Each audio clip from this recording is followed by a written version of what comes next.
మరుద్వతిని నీ పిల్లల్ని పంపమ్మా కలిసి మేము దేవతార్చన చేస్తామంటే ఆవిడంది, అమ్మా ఏమనుకోకండి నాకు సంతానం లేదండి. వాళ్ళు చటుక్కున లేచిపోయి అన్నారు, నిస్సంతు అయినటువంటి స్త్రీ ఇంట మేము అన్నం తినం. ఎందుచేత అంటే నీ భర్త నీ మెడలో తాళి ఎందుకు కట్టాడు? ధర్మ ప్రజాపత్యర్థం, వంశం పెరగాలని. వంశం పెరగడానికి నువ్వు పనికి రాలేదు అంటే నీ భర్త సంతోషించలేదు. భర్త పరమేశ్వరుడు, ఆయన సంతోషానికి కారణం కానటువంటి జన్మ వ్యర్థమైంది. అటువంటి వారి చేతి వంట తినం. అందుకని మేము లేచిపోతున్నామమ్మా, ఏమనుకోకు, నీకు సంతానం లేదు కాబట్టి మేము వెళ్ళిపోతున్నాం అన్నారు వాళ్ళు. అంటే మరి ధర్మశాస్త్రం అలాగే ఉంటుంది కఠినంగా. అందుకు కదూ దత్తత స్వీకారం ఇటువంటివన్నీ వచ్చాయి. కాబట్టి ఆ మృకండు మహర్షి యొక్క భార్య మరుద్వతి చాలా బాధపడింది. అక్కడ బ్రహ్మసభ నుంచి తిరిగి మృకండు మహర్షి వచ్చేశాడు. ఇక్కడ మరుద్వతి వచ్చిన ఋషిపత్నులకు అన్నం పెట్టలేకపోయింది. ఎంతో బాధతో ఇంటికి రాగానే భర్తని కౌగిలించుకుని ఆయన కాళ్ల మీద పడి ఏడుస్తూ ఈ విషయం చెప్పింది. అయ్యా నాకు సంతానం లేదని వాళ్ళు అన్నం తినకుండా వెళ్ళిపోయారు. ఒక్కొక్కళ్ళు వెళ్ళిపోవడం కూడా ఈశ్వర కటాక్షానికి కారణం అవుతుంది. వాళ్ళలా వెళ్ళారు కాబట్టే ఇన్నాళ్ళు దాని గురించి ఆలోచించినటువంటి మృకండు మహర్షి మనస్సులో ఆలోచన వచ్చింది, సంతానాన్ని కనాలి మనం. అలా కలగకపోవడానికి ఏ పాపము దోషము అడ్డొస్తోందో దాన్ని తీయగలిగిన వాడెవరున్నాడో వాడి పాదములను ఆ కోరికతో పట్టుకోవాలని ఆయన అన్నాడు. వనరకమింకదేవి భగవానుడు రాజకిరీటుడున్నవాడు, అనితరతుల్యుడాతడు దయాళువు భక్తవర ప్రదాత. నేను ఆతని గూర్చి తపంబు కాటముగాను నర్చి ఒక సుపుత్రుని కనుగొందు. ఓ సతీ ముదమందునాత్మలో మనస్సులో సంతోషాన్ని పొందు, ఎందుకు బెంగపెట్టుకుంటావు? వనరకమింకదేవి ఏడవకు, భగవానుడు రాజకిరీటుడున్నవాడు, పరమేశ్వరుడున్నాడమ్మా మనకి, పరమశివుడు, బెంగపెట్టుకోకు. అనితరతుల్యుడాతడు, ఆయనతో పోల్చడానికి సమానమైన దైవము లేదు. అటువంటి వాడు దయాళుడు భక్తవర ప్రదాత, పరమదయ కలిగినటువంటి వాడు, భక్తులకి ఏ వరమైనా సరే ఇవ్వగలిగినటువంటి వాడు.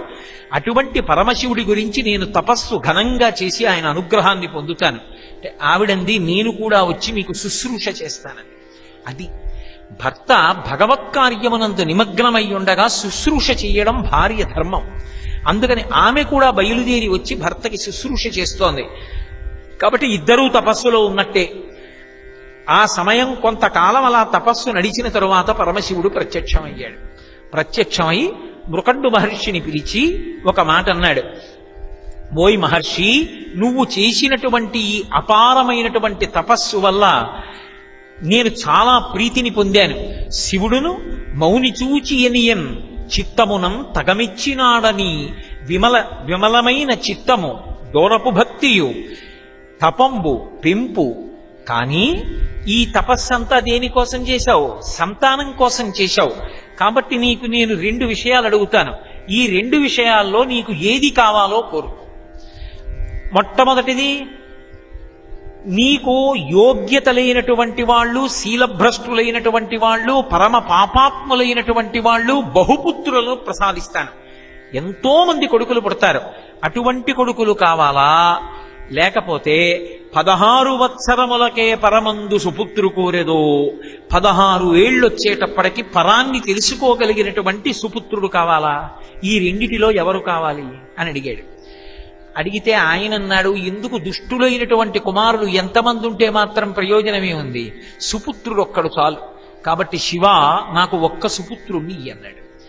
తథాస్తు అన్నాడు. పిల్లవాడు పుట్టాడు. ఆ పిల్లవాడికి మార్కండేయుడు అని పేరు పెట్టారు. పేరు పెట్టి పేదలకు పెన్నిధి లభించినట్లు మృకండును తత్సతి అనవరతము ముద్దు కొమరిని చూచుచు హద్దులేని అరుసమున ఓలలాడిరి అన్ని మరచి. పరమ పేదవాళ్లైనటువంటి వాళ్ళకి పెన్నిధి దొరికితే ఎంత సంతోషపడిపోతారో, లేక పుట్టినటువంటి ఆ కొడుకుని చూసుకుని అంత పొంగిపోతున్నారు. మార్కండేయుడికి పరమశివుని యొక్క అనుగ్రహం చిన్నతనం నుంచి కూడా శివభక్తి అలవడింది. శివభక్తి చిన్నతనంలో అలవడడం అంత తేలికైన విషయం కాదు. ఎవరికైనా అలా అలవడి అంటే వాడు గత జన్మలలో ఎంతో తపస్సు చేసిన వాడు అని గుర్తు. అందుకే నడవగా వచ్చిన నాటి నుండి శివదేవళంబులకు ఏగుచుండు, పలుకగా వచ్చిన నాటి నుండి ఓం నమ శివాయయం సేపొద్దు పలుకుచుండు. వ్రాయగా వచ్చిన నాటి నుండి మెచ్చిన భక్తి శివ సహస్రంబును లిఖించుచుండు. చదువుగా వచ్చిన నాటి నుండి శివ ప్రబంధంబులను వల్లివేయు. భూతి సర్వాంగములనిప్పుడు పూయుచుండు. మెడను రుద్రాక్షలను తవిలి దాల్చియుండు. పార్థివేశార్చ ఏనాడు మాయకుండు. తగిన కొమరుడై చెరియించే మార్కండేయుండు అని ఆయన ఎంత భక్తితో ఉండేవాడు అంటే, చిన్నతనంలో పుట్టినప్పటి నుంచి కూడా అడుగులు వేయడం వచ్చినప్పటి నుంచి తనకి తానే ఆ తప్పటడుగులతో శివాలయం ఎటుందో అటువైపుకి నడిచి శివదర్శనానికి వెళ్ళేవాడు. ఆయనకి మాటలాడడం వచ్చినప్పటి నుంచే ఎవరూ ఉపదేశం చేయకుండానే నమశివాయ అంటుండేవాడు. వ్రాయడం వచ్చినప్పటి నుంచి శివకోటులను ఆ శివ శివ శివ అన్న నామాన్ని వ్రాస్తూ ఉండేవాడు. చదవడం వచ్చినప్పటి నుంచి శైవ ప్రబంధాలన్నింటినీ కూడా చదివాడు. విభూతి ఒంటికి అలదుకోవడం అంటే ఎంత ప్రీతో ఆయనకి. ఎప్పుడు విభూతి సర్వాంగములను దాల్చియుండు. శరీరావయములకు విభూతి రాసుకునేవాడు. తవిలి రుద్రాక్షలను మెడ దాల్చియుండు. మెడలో రుద్రాక్షమాల వేసుకుని ఉండేవాడు. పార్థివేశార్చ ఏనాడు బాయకుండు. పార్థివలింగాన్ని చేసి తీసుకొచ్చి పూజ చేయడం ఎన్నడూ మర్చిపోలేదు. అలా పార్థివేశార్చ చేస్తూ ఉండేవాడు. సద్గుణములకు మారుపేరై మార్కండేయుడు జీవిస్తున్నాడు. తల్లిదండ్రులు సంతోషంతో కాలం గడిపేస్తున్నారు. ఆయుర్దాయం పూర్తయిపోతోంది. 16వ సంవత్సరం వచ్చేసింది. నారద మహర్షి వచ్చారు. పిల్లవాణ్ణి తీసుకెళ్లి నమస్కారం చేయమన్నారు. ఆయన అన్నారు, కొడుకు పుట్టాడన్న సంతోషంలో కొడుకు యొక్క ఆయుర్దాయం అయిపోతోందని మీరు తెలుసుకోలేకపోతున్నారు. 16వ సంవత్సరం వచ్చేసింది ఈ పిల్లాడికి.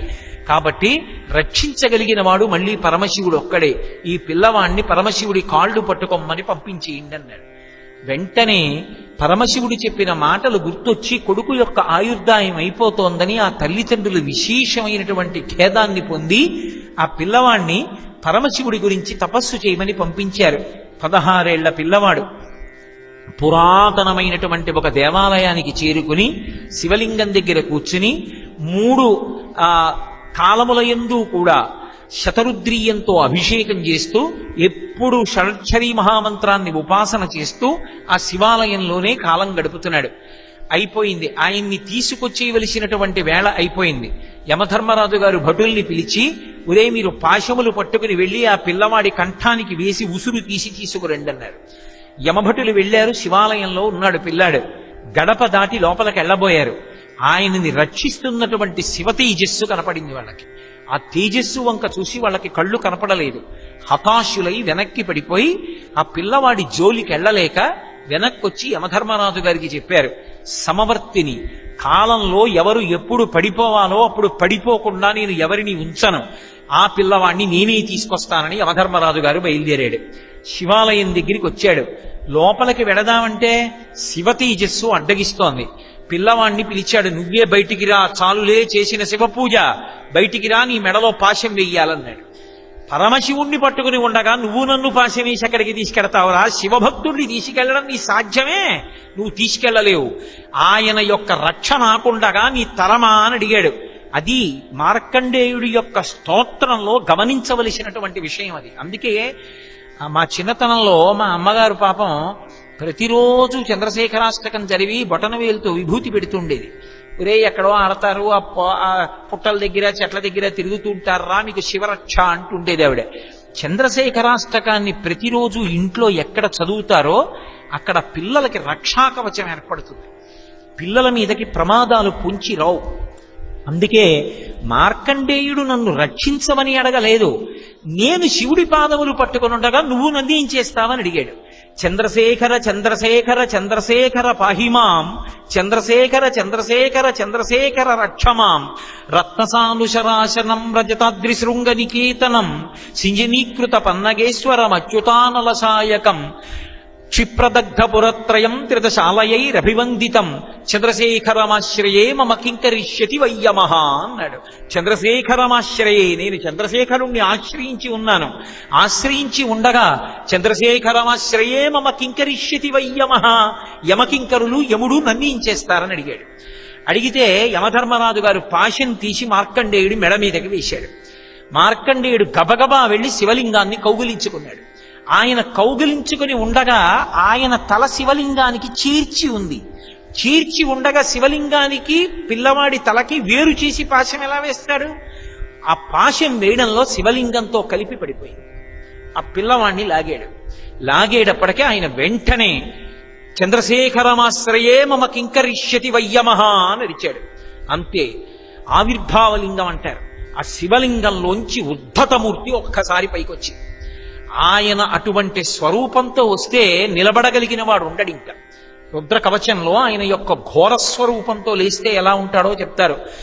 ఓం నమో భగవతే సదాశివాయ సకలతత్వ విదూరాయ సకల లోకైక కర్త్రే సకల లోకైక హర్త్రే సకల లోకైక సంహర్త్రే సకల లోకైక సాక్షిణే సకల నిగమ గుహ్యాయ సకల లోకైక వరప్రదాయ సకల దురితార్తి భంజనాయ సకల జగద భయంకరాయ శశాంక శైఖరాయ శాశ్వత నిజావాసాయ నిరావాసాయ నిరాతంకాయ నిష్కళంకాయ నిష్ప్రపంచాయ నిర్ద్వంద్వాయ నిస్సంగాయ నిర్మమాయ నిర్మలాయ నిర్గుణాయ నిరుపమ విభవాయ నిత్యశుద్ధ బుద్ధ పరిపూర్ణ సచ్చిదానంద అద్వైత పరమ ప్రకాశాయ పరమశాంత ప్రకాశాయ తేజోరూపాయ తేజోధిపతయే జయ జయ జయ రుద్ర మహారుద్ర వీరభద్రావతార మహాభైరవ కాల భైరవ కల్పాంత భైరవ కపాల మాలాధర ఖట్వాంగ ఖడ్గ చర్మ శూల మృగపాణి జటాధర మృగశూల చండహస్త విషవిభూషణ విష తోమరభూషణ మాం రక్ష రక్ష ప్రజ్వల ప్రజ్వల అపమృత్యు భయం నాశయ రాశయ రోగభయముచ్ఛాదయోచ్ఛాదయ విషసర్ప భయం శమయ శమయ చోరాన్ మారయ మారయ మమ శత్రువునుచ్ఛాటయోచ్ఛాటయ శూలేన విదారయ విదారయ ఖడ్గేన వ్యపోధయ వ్యపోధయ అని ఆయన భయంకరమైనటువంటి రూపంతో లేస్తే అప్పుడు అడుగుతారు, రోగభయముచ్ఛాదయోచ్ఛాదయ విషసర్ప భయం శమయ మమ శత్రువునుచ్ఛాటయోచ్ఛాటయ చోరాన్ మారయ మారయ అని ఆయన వలన కలగవలసినటువంటి ఫలితాన్ని అడిగి అప్పుడు శివ కవచేన మామాచ్ఛాదయాచ్ఛాదయ అని అడుగుతారు. నేను శివ కవచం కట్టుకుంటున్నాను మంత్రంతో అంటారు. ఆ శివ కవచం కట్టుకుని వచ్చిన వాడు దుర్నిరీక్షుడు, వాడి వంక చూడలేరు ఎవరు. అంతటి శక్తివంతుడై ఉంటాడు. అటువంటి ఘోర రూపంతో పైకి లేస్తాడు. ఆ రూపంతో లేచినప్పుడు చూడగలిగిన వాళ్ళు ఉండరు.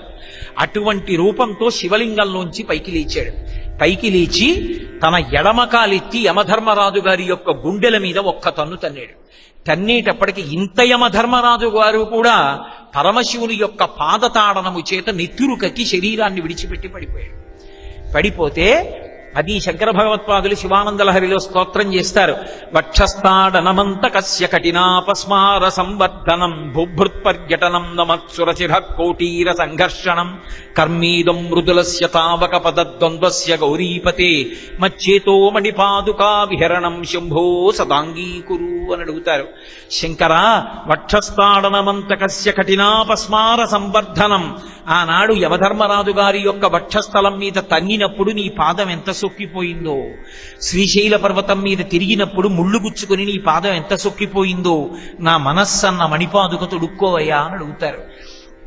అంతటి కారుణ్యమూర్తి ఆ రోజున యమధర్మరాజు గారిని చంపేస్తే మార్కండేయుడు ప్రార్థన చేశాడు, శంకరా, ఆయన నీ యొక్క కింకరుడు, నువ్వు ఇచ్చిన ఆజ్ఞని పరిపాలన చేస్తున్నాడు. ఎవరి ఉసురు ఎప్పుడు తీయాలో, ఎవరి ఆయుర్దాయం ఎప్పుడు పూర్తయిపోతుందో అప్పుడు వాళ్ళ యొక్క ప్రాణములు తీయడం ఆయన యొక్క ధర్మం. నువ్విచ్చినటువంటి వరప్రకారం ఆయన నా ఉసురు తీయబోయాడు, ఆయనని మళ్ళీ బ్రతికించవయ్యా అని అడిగాడు. మార్కండేయ మహర్షి యొక్క ప్రార్థన మేరకు మళ్ళీ బ్రతికించాడు. బ్రతికిస్తే యమధర్మరాజు గారు లేచి, అయ్యా, నా తప్పు ఏం చేశానో తెలియక అడుగుతున్నాను. మీరు ఆ పిల్లవాడికి జన్మనిచ్చినప్పుడు వాళ్ళ తండ్రులకు వరం ఇచ్చారు, 16 వత్సరములకే పరమందు సుపుత్రు కోరెదో అన్నారు. 16 వర్షములకు పరము పొందేటటువంటి వాణ్ణి కొడుకుగా కావాలా అని అడిగారు. అంటే 16 ఏళ్లకు వెళ్ళిపోవాలి కదా, అందుకు నేను పాశం వేశాను, నన్ను ఎందుకు తన్ని చంపేశారని అడిగాడు.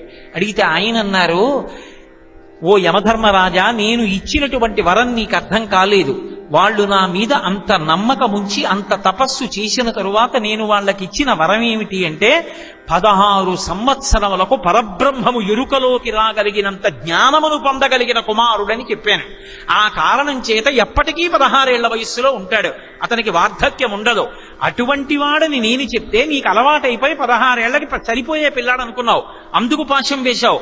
నేనిచ్చిన వరాన్ని అర్థం చేసుకోకుండా చంద్రశేఖరమాశ్రయే మమ కింకరిష్యతి వయ్యమహ అని అడుగుతున్నా కూడా వినకుండా పాశం వేసి లాగావు కాబట్టి నిన్ను ఎడంకాలుతో తన్ని చంపాను.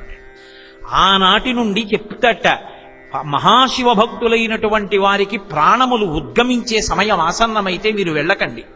వారి పాదములకు ఉన్నటువంటి రజస్సుని లేత తమలపాకులో తీసుకురండి, నేను చల్లుకుని మీ అందరి కిరీటాల మీద చల్లుతానని భటులకు చెప్తాట. వాళ్ళని శివపార్షదులు తీసుకెడతారు, వాళ్ళ జోలికి వెళ్ళకండి. ఆనాడు యమధర్మరాజు గారిని చంపాడు. ఒకానొకనాడు మన్మధుణ్ణి కాల్చాడు.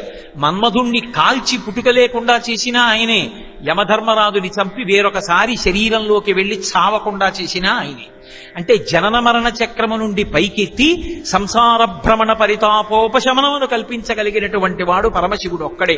అందుకే శంకరాచార్యుల వారు శివానంద లహరి చేస్తూ గళంతీ శంభోత్పచ్చరిత చరిత కిల్బిషరజో దళంతీ ధీకుల్యాహ సరణిషు పతంతీ విజయతాం దిశంసీ సంసార భ్రమణ పరితాపోపశమనం వసంతీ మచ్చేతో హ్రదభువి శివానందలహరి అంటారు. ఎప్పుడు ఎక్కడ ఎవరికి ఆపద వచ్చినా ఒక్కసారి శివా అని ఎలుగెత్తి అరిస్తే చాలు, పరమ సంతోషంతో పలికేవాడు ఆయనే. అందుకే ప్రసన్నుడైపోయాడు. అంత ఆపదలో కూడా చంద్రశేఖరమాశ్రయే మమ కింకరిష్యతి వయ్యమహ అన్నాడు అని పార్వతీ పరమేశ్వరుడు ఇద్దరూ కలిసి వరం ఇచ్చారు. నువ్వు ఎప్పటికీ 16 ఏళ్ల వయస్సుతో ఉండడం కాదు, నీకొక్కడికే ఒక ఆయుర్దాయం ఇస్తున్నాం, మార్కండేయ ఆయుష్. అందుకే చిన్నపిల్లల్ని తొడల మీద పడుకోబెట్టుకుని స్నానం చేయిస్తే నీళ్లు తిప్పి మార్కండేయాయుష్ అని ఆశీర్వచనం చేస్తారు. మార్కండేయాయుర్దాయం అన్న మాటకి గుర్తు ఏమిటంటే ఈ సమస్త లోకములు ప్రళయ జలముల యందు మునిగిపోతాయి, అప్పుడు ఇంకెవ్వరు ఉండరు. లోకంబులు లోకేశులు లోకస్తులు తెగిన తుది అలోకంబకు పెంజీకటి కావల యవ్వండే కకృతి వెలుగు అతనిని సేవింతున్నంటారు పోతన గారు. అటువంటి కటికి చీకటి కావల ఎక్కడో భగవానుడు ఒక్కడే వెలుగుతుంటాడు. నతత్ర సూర్యోభాతి చంద్రతారకం నేమా విద్యుతో భాతి కుతోయమగ్ని నేమా విద్యుతో భాతి కుతోయమగ్ని అని ఆయన ఒక్కడే సూర్యచంద్రుల ప్రమేయం లేకుండా వెలుగుతూ ఉంటాడు తప్ప మిగిలినవన్నీ చీకట్లో ప్రళయ జలాల్లో కలిసిపోతాయి.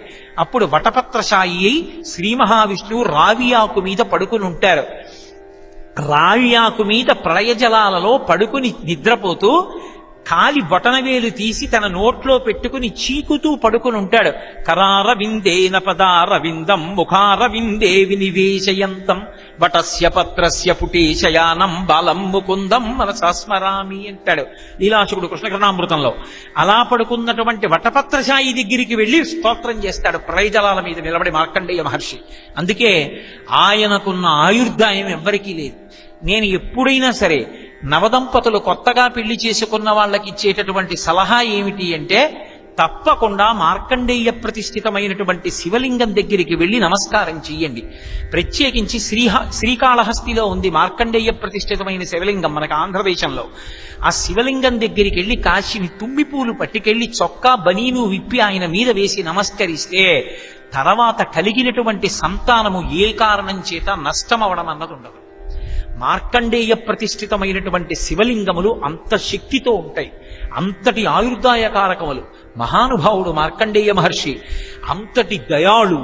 వ్యక్తి కష్టమైన లోక కష్టమైన తీర్చగలిగినటువంటి వాడు పరమేశ్వరుడు ఒక్కడే. ఆయన వినా కష్టాన్ని తీర్చగలిగిన వాడు ఒకడు ఉండడు.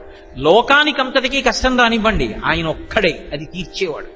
ఒకానొకప్పుడు లోకానికంతటికీ కష్టం వచ్చింది. ఎప్పుడొచ్చింది?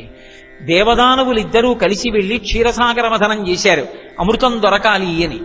క్షీరసాగర మథనం చేస్తే ఎంత చప్పుడొచ్చిందంటేట మందర పర్వతాన్ని దింపి వాసుకుని చుట్టి ఆ పాలసముద్రాన్ని చిలుకుతుంటే ధ్యాన్నిష్టలో ఉన్న చతుర్ముఖ బ్రహ్మగారు లేచి అప్పాలవెల్లి లోపల అప్పటికప్పటికి మందరాగము తిరుగం చప్పుడు నిండెల జండము చెప్పిడిదే మధుని చెవులు చిందరగొనియన్ ఆలోల జలధి లోపల నాలో నహి విడచి సురల నసురల బరపన్ గీలా కోలాహలమున హాలాహల విషము బుట్టె అవనీనాథ.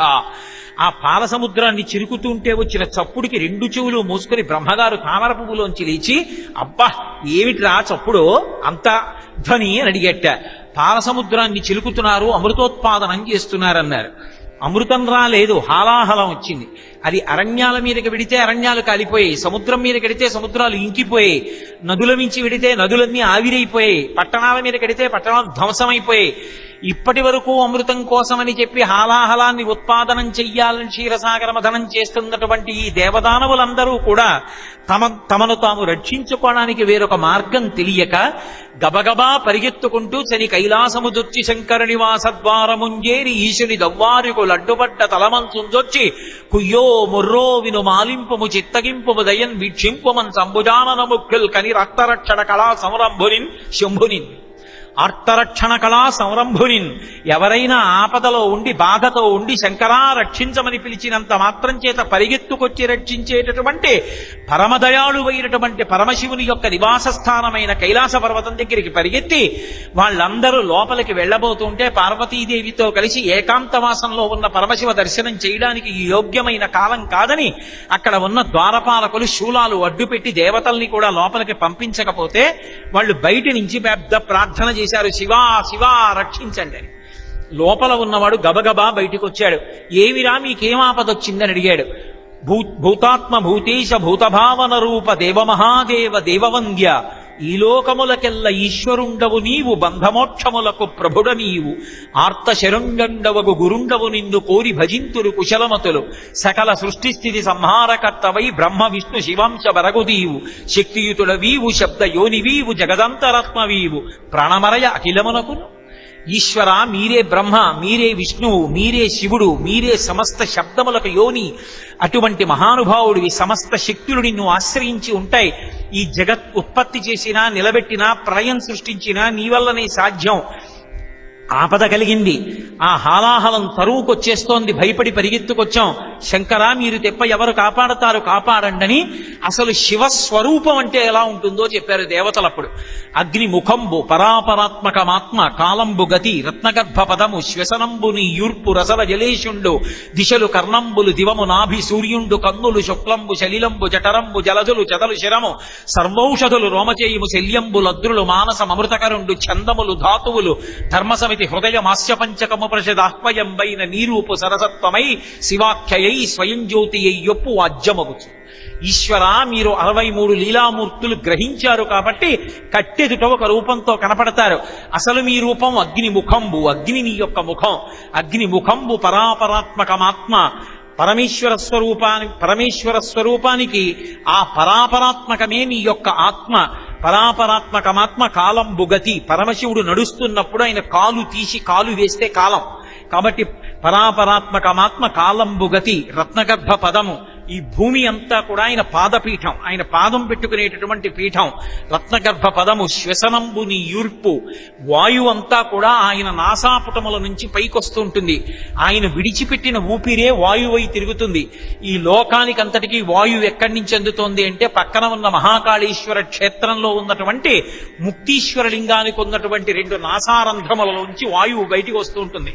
అందుకే అభిషేకం చేసినప్పుడు ఆ పాత్ర మీద పోస్తే ఆ జలాలు ఇలా వెళ్ళి ఆ ముక్కు కన్నాల్లో పడితే ముక్కు కన్నాల్లోకి వెళ్ళినటువంటి అభిషేక జలాలు గోదావరి నదిలోకి వెళ్ళిపోతాయి. ఎలా వెళ్ళిపోతాయో ఎవ్వరికీ తెలియదు.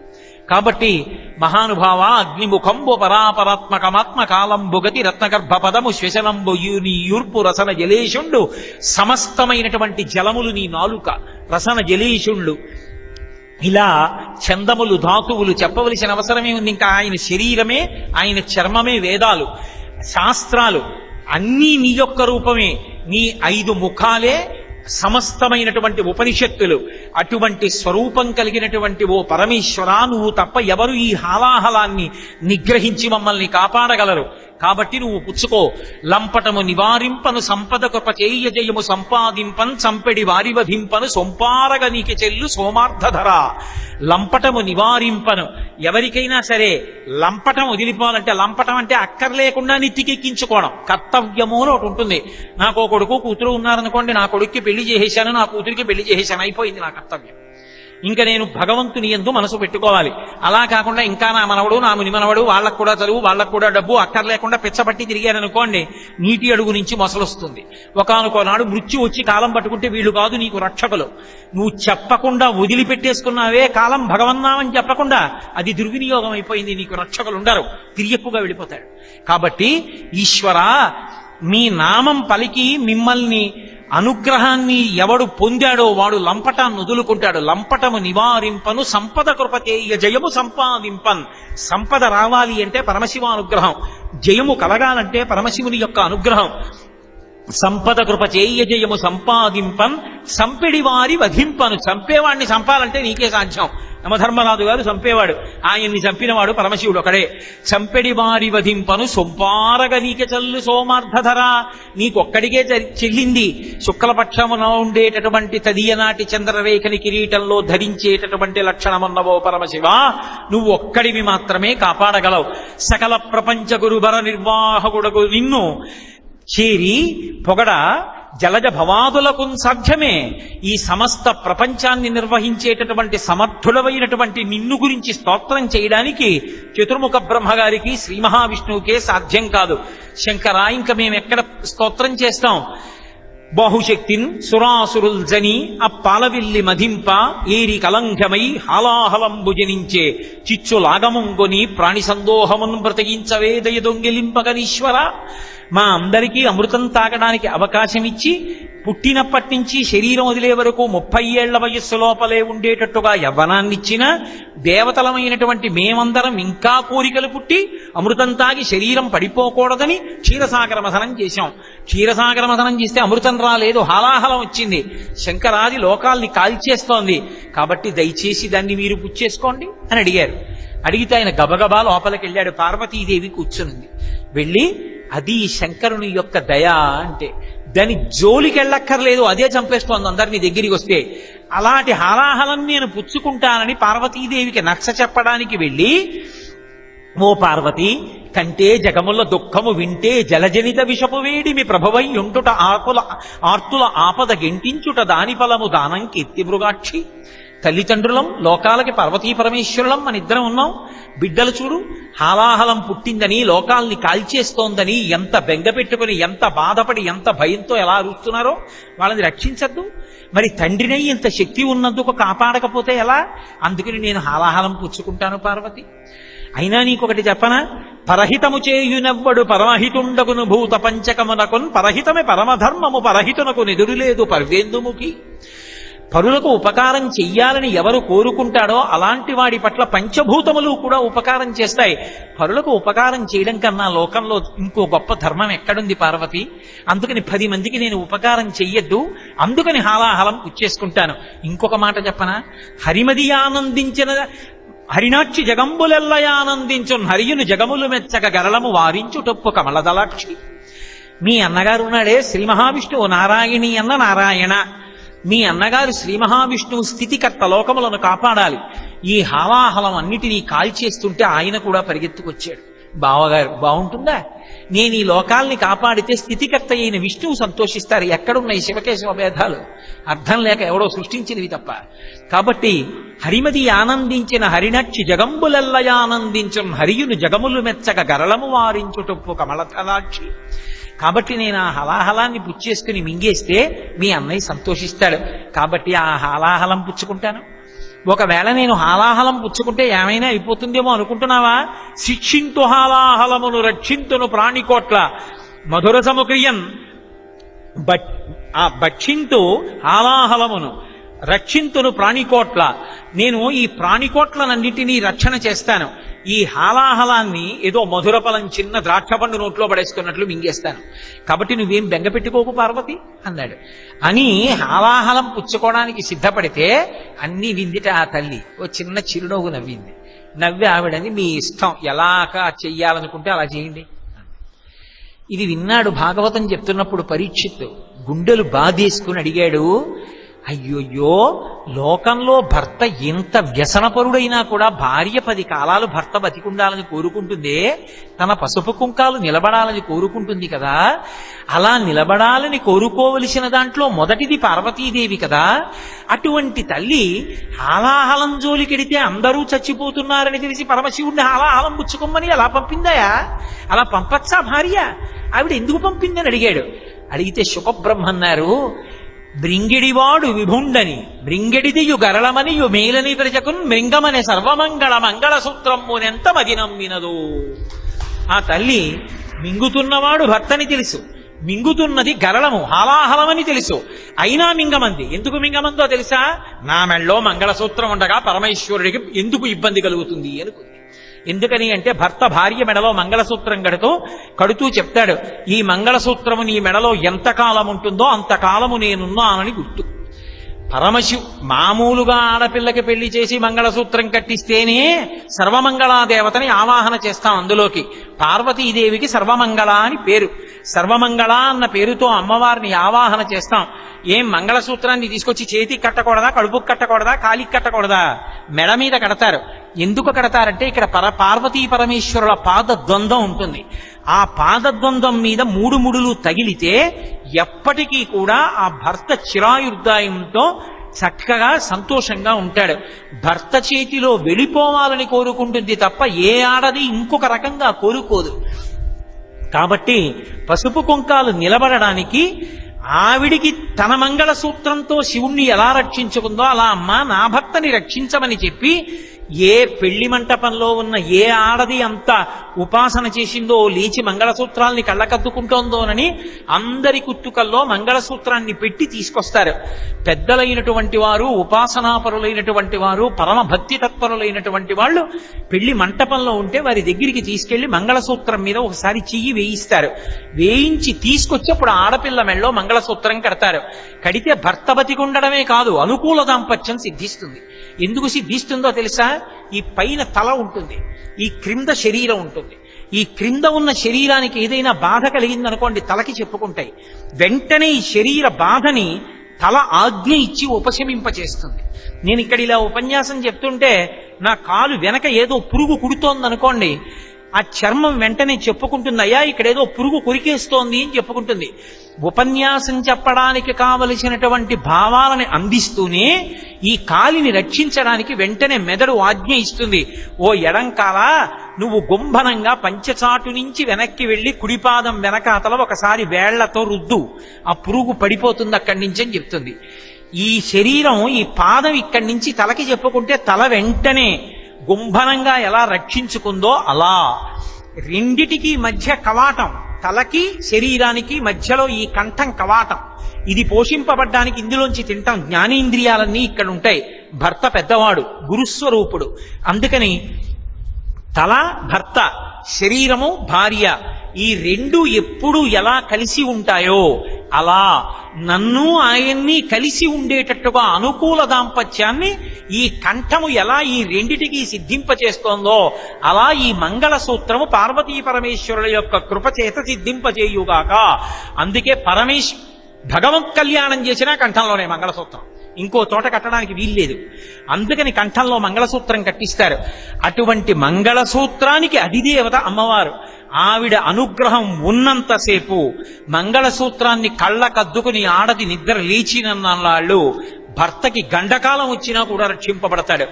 అటువంటి మంగళసూత్రానికి అధిష్టాన దేవతనై లోకంలో ఉన్నటువంటి ఆడవారి అందరి మెళ్లల్లో ఉండి నేను వాళ్ళ భర్తల్నే కాపాడగలిగినటువంటి సమర్థురాలనై ఉండగా, సాక్షాత్ నా మెడలోనే శంకరుడు వచ్చి మంగళసూత్రాన్ని కట్టి ఈ మంగళసూత్రము నీ మెడలో ఎంతకాలం ఉంటుందో అంతకాలము నేనుంటాననడానికి గుర్తని చెప్పి కట్టిన తరువాత నా మెడలో మంగళసూత్రం ఉండగా నీకు ఇబ్బంది వస్తుందా? తాగేవయాహాలాహలం. ఆవిడికి తన మంగళసూత్రం మీద ఎంత నమ్మకమో అన్నారు సుఖబ్రహ్మ. అందుకని మృంగిడివాడు విభుండని మృంగిడిదియు గరళమని యు మేలని ప్రజకొన్ మింగమనే సర్వమంగళ మంగళసూత్రమునెంత మగినమ్మినదో. మహానుభావుడు గబగబా బయలుదేరాడు. అందరూ పారిపోయి వచ్చారు. ఈయన ఎదురెళ్ళాడు హాలాహలానికి. వెళ్ళి ఆ చుట్టూ ఉన్నటువంటి దేవతలందరూ కూడా చూస్తున్నారు. గబగబా వెళ్ళాడు. ఎదురుగుండా వెళ్ళి ఆ హలాహలాన్ని ఎక్కడికి పోతావే ఇలా రా అని పిలిచాడు. పిలిచి చేతిలో పట్టుకున్నాడు. ఆ చుట్టూ ఉన్నటువంటి దేవతలందరూ కూడా పరమేశ్వరుణ్ణి స్తోత్రం చేస్తున్నారు. గబగబా ఎదురెళ్లి హాలాహలాన్ని పట్టుకుని చేతిలో పట్టుకుని ముద్ద చేసి తీసి నోట్లో పెట్టుకుని మింగబోయాడు. మింగితే ఉదరము లోకంబులకొని సదనంబకు తెరిగి శివుడు చటుల విషాగ్నిన్ కుదురుకొని కంఠబిలమున పదిలంబుగా నిలిపే సూక్ష్మ ఫలరసము క్రియన్.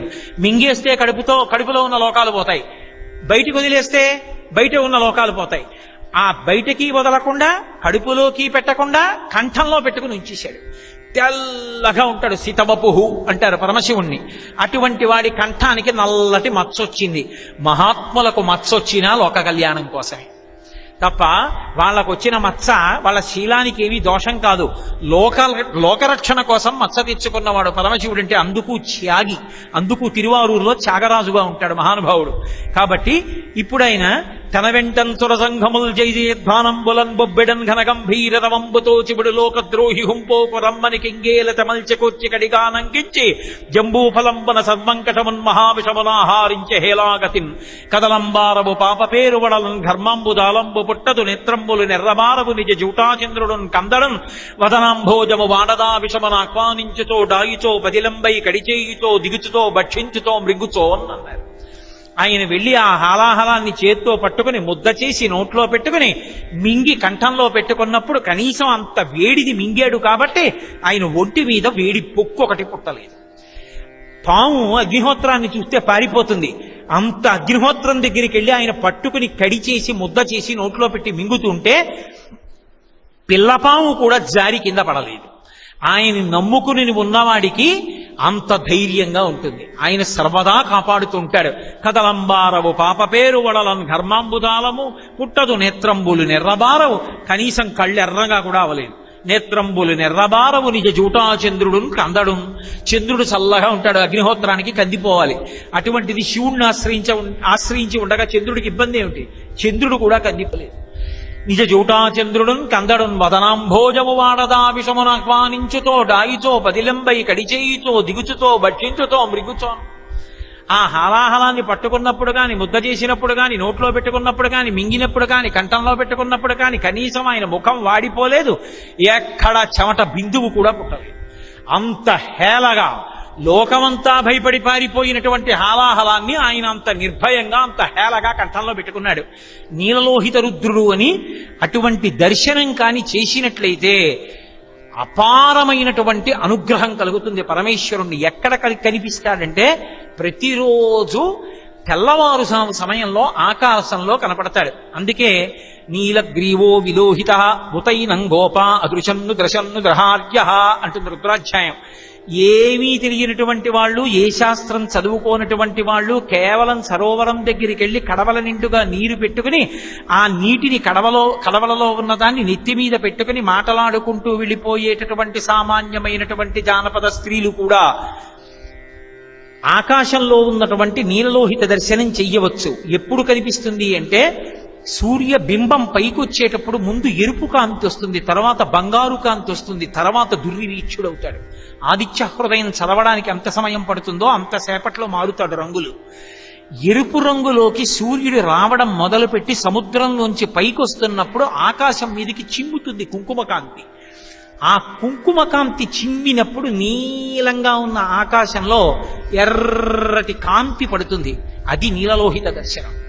అప్పుడు పరమశివుని యొక్క కంఠంగా దాన్ని దర్శనం చేసి ఎవరు నమస్కారం చేస్తారో వాళ్ళకి ఈశ్వరుని యొక్క పరిపూర్ణమైనటువంటి అనుగ్రహం కలుగుతుంది. ఆయన శ్రీకంఠ దర్శనం అంటారు దాన్ని. ఆ కంఠ దర్శనం చేసినట్టు అని యజుర్వేదం చెప్తోంది. కాబట్టి ప్రతిరోజు నీలలోహిత రుద్రుడై ఆకాశంలో కనపడుతూ ఉంటాడు. చాలా ఆశ్చర్యం ఏమిటంటే నాకు ఇచ్చినటువంటి విడిదిలో తెల్లవారుజామున నిద్ర లేచి అక్కడ ఉన్నటువంటి గాజు అద్దాల్లోంచటి చూస్తే శర్వస్వరూపం, భూమి అంతా శర్వుడు పరమశివుడు. పంట పొలాలన్నీ కనపడుతుంటే ఎదురుగుండా చెట్లు కనపడుతుంటే చెట్లన్నీ శివస్వరూపం. నమో వృక్షేభ్యో హరికేశాయోపవీతి నే పుష్టానాం పతయే నమో నమో అంటుంది రుద్రం. చెట్లకున్న ఆకులు, ఆకులకున్న ఆకుపచ్చతనం శివుడు. తెల్లవారుజామున ఆకాశంలో వచ్చినటువంటి ఎరుపు కాంతిలోని నీలం శివుడు. నాకు పడుకోవడానికి ఇచ్చినటువంటి గది కిటికీ అద్దంలోంచి చూస్తే ఆ పొలాల గట్ల మీద చెట్లు, ఆకాశంలో ఉన్నటువంటి ఆ నీలి రంగు, దాంట్లోంచి వస్తున్న ఎరుపు రంగు చూసి 2 రోజులు తెల్లవారుజామున ఎంత మురిసిపోతున్నాను, అబ్బబ్బబ్బా ఏమి దర్శనం రా అని పరవశించిపోతున్నాను.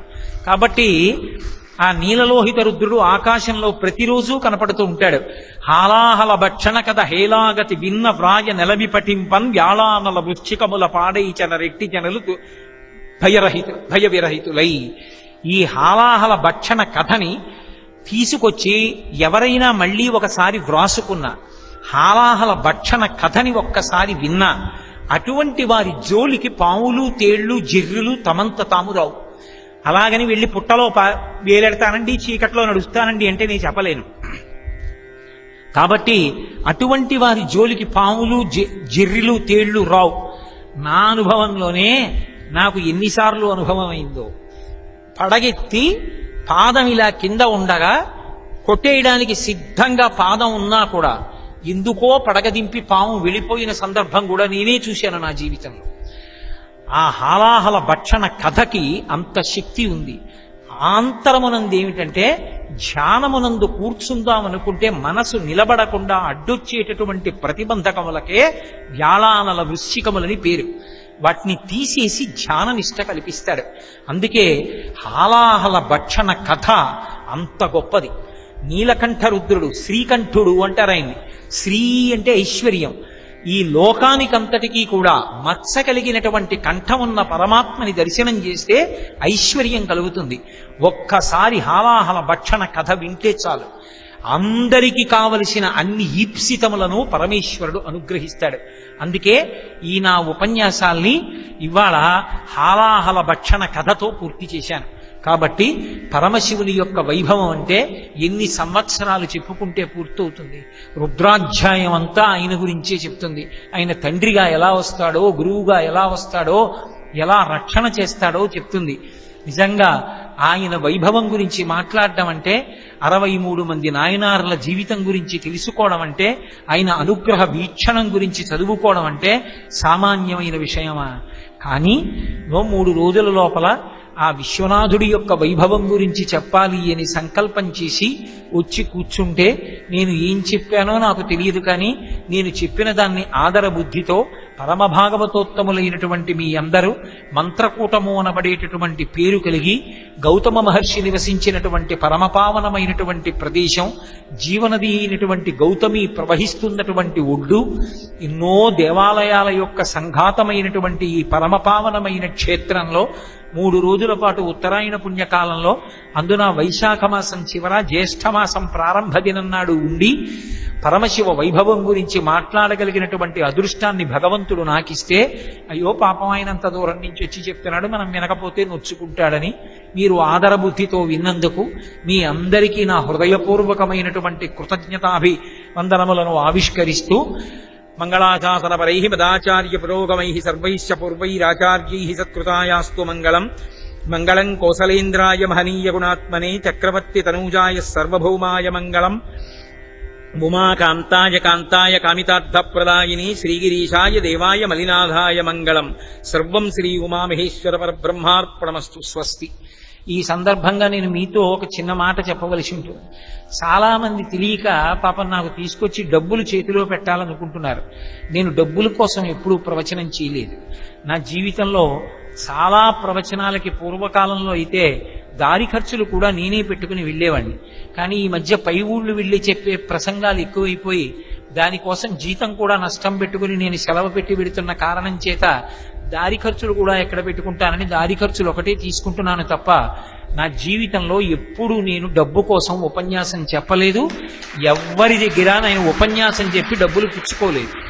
ఎందుకు చెప్పాను అంటే, భగవంతుడు నాకు వాక్కు ఇచ్చాడు. మా తండ్రి గారు మహావిద్వాంసుడు, శంకర శతకం చేసినటువంటి మహానుభావుడు, షట్కాల శివపూజ చేసేవారట. అంతటి మహాభక్తుడు ఆయన. నన్ను కన్నందుకు నేను బ్రతికున్నంత కాలం భగవంతుడి గురించి చెప్పుకోగలిగితే చాలు అన్న తృప్తితో చెప్పానంతే. మీ ఊళ్ళో చెప్పినా ఎక్కడ చెప్పినా ఆతృప్తి కోసం చెప్పాను తప్ప నేను ఏది ఆశించి ఎన్నడూ చెప్పలా. అయినా ఈ ఊరు వచ్చినందుకు నా మనసు నిండిపోయింది. ఎంత సంతోషపడిపోయానో. ఆ దేవాలయాలు చూశాను.